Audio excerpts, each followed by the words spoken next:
Ben bonjour tout le monde! Et oui, après la vidéo de la fricassée, on va faire de quoi de bien amusant aussi. Et comme je suis Canadien, ben on a ces produits-là qui sont absolument incontournables pour nous. Donc on va travailler avec ça aujourd'hui.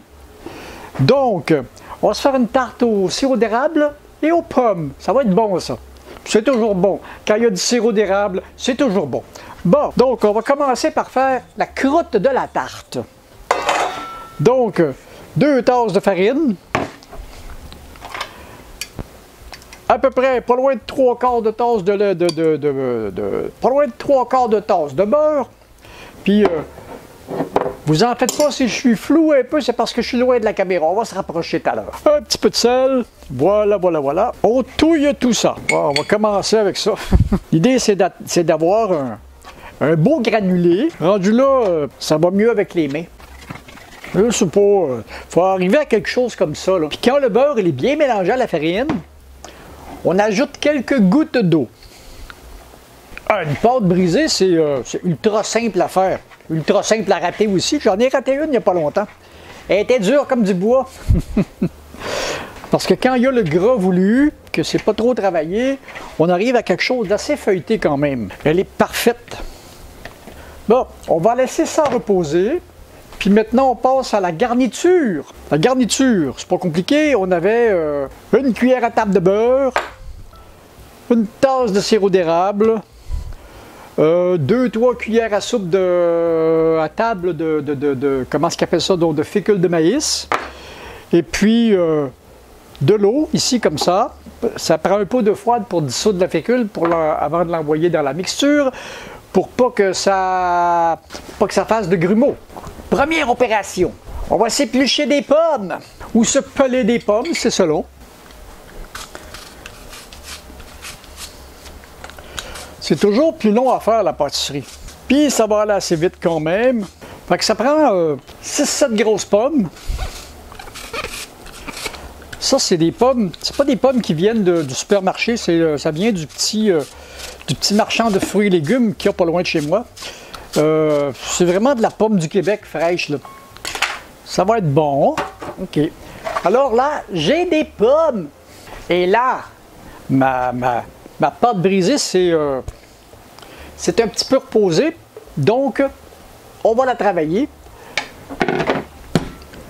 pour l'envoyer là-dedans. Pas besoin de tant que ça. Fariner un peu le comptoir.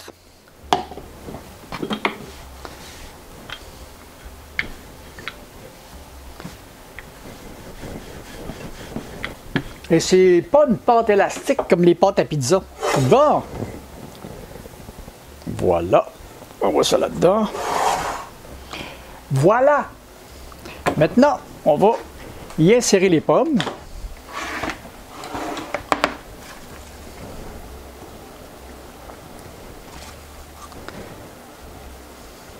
Donc, voilà. Maintenant, la suite. Eau bouillante. Sirop d'érable.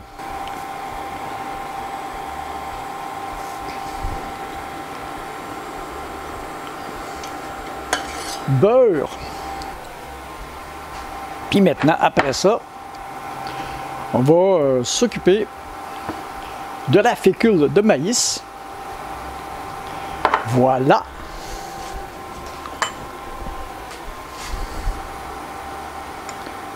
Je vous mettrai de toute façon la recette en dessous de la vidéo. Comme d'habitude. J'avais trouvé plusieurs recettes, mais comme je disais dans une autre vidéo, je vais toujours au plus simple.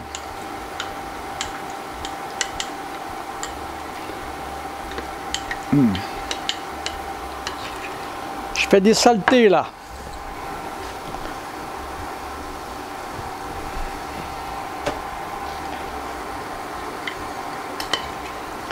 La fécule est prête. Donc on va attendre que ça boue. Puis quand ça va bouillir, ben, on va ajouter la fécule, on envoie ça au four, qui est déjà en préchauffage. Ça boue!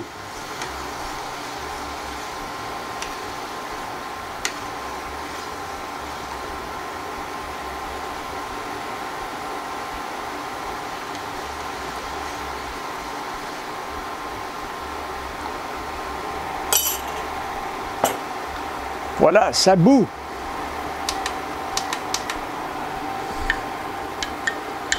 J'aime ça cet appareil-là quand je joue avec la température, c'est comme sur un poêle à gaz.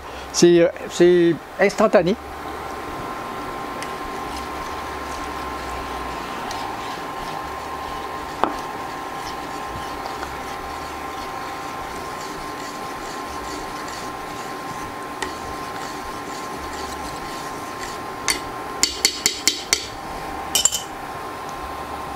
Et oui,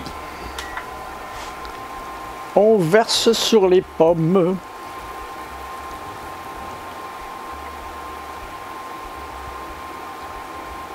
Voilà. Au four pour au moins une demi-heure. On se revoit quand la chose sera cuite. Mais bonsoir tout le monde. Vous vous rappelez, c'est la suite de ma tarte aux pommes et au sirop d'érable. Voilà. Là, j'y ai goûté un peu. Là, je vous la présente. J'ai goûté pendant qu'elle était chaude, puis j'avais commencé à y goûter quand j'ai fait la première partie de la vidéo. J'avais oublié de partir les microphones encore, puis j'avais pas de son. Donc, je vous reviens avec ça. Quand vous sortez cette tarte-là du four, ce qui arrive, c'est que le sirop d'érable, la fécule et tout, c'est encore un petit peu liquide. Donc, moi, j'ai goûté à chaud, ça coulait un peu. Ce qu'il faut faire, c'est la laisser une journée dans le frigo avant de la servir. Comme ça, la pectine des pommes, puis tout le reste, ça va s'amalgamer, puis ça va devenir... ça va tout se tenir comme ça. Donc, maintenant que je vous ai parlé, parce que la cuisine... Surtout la pâtisserie, c'est de la chimie. Donc, on y goûte. Oh, elle est propre. Ah, voilà. Comme je vous disais, ça se tient, c'est beau. Ah.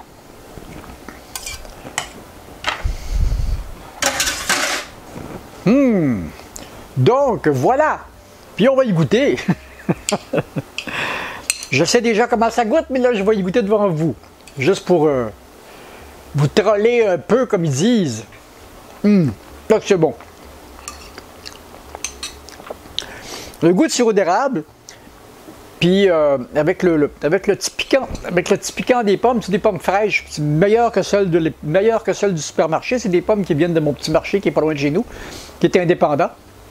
Et ce sont des pommes du Québec qui ont été cueillies à la fin de la saison. Donc le goût est là. Et puis le goût, le piquant, la l'onctuosité est là. Puis c'est merveilleux pour faire des choses comme ça. Là. Et c'était, pas si j'en ai, ici, de belles grosses pommes comme ça. Puis ils sentent bonnes. Puis ils sont pas, comme c'est des producteurs locaux, elles sont pas recouvertes de paraffine non plus.